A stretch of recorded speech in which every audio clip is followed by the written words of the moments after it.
Proactive risk management with 3M Prevena therapy aims to help advance the standard of care by helping to reduce the risk of costly postoperative complications, such as infection, associated with surgery in patients at high risk. In this video, you will learn a few tips and tricks to support safe and effective application of Prevena therapy on a closed incision after a breast reconstruction procedure. Prior to use of Prevena therapy, consult detailed product indications, safety information, and instructions contained in the clinician guide. It is important that this area is clean and completely dry before application to ensure a tight seal.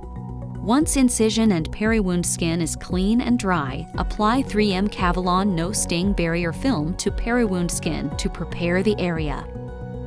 To avoid tension or irritation on intact skin, use Prevena patch strips under the 3M Prevena dressing for protection.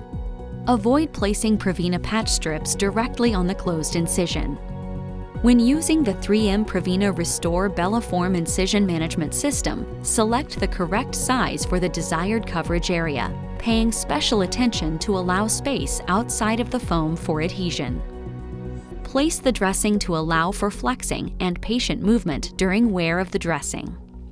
When using the 3M Prevena Restore Belliform Incision Management System, it is important to run your fingers around the edge of the dressing when applying and make sure to avoid stretching the material. Do not stretch the dressing or film during application, as tension can cause skin damage, such as tension blistering. With your Prevena dressing properly placed and sealed, you'll be ready to connect the dressing to a 3M negative pressure therapy unit, getting your patient ready for mobile recovery. If there is evidence of a leak, use Prevena patch strips around the dressing to ensure integrity of the seal. If you would like to learn more about proactive risk management with Prevena therapy, visit Prevena.com. For patient troubleshooting resources, visit 3m.com/Prevena for patients.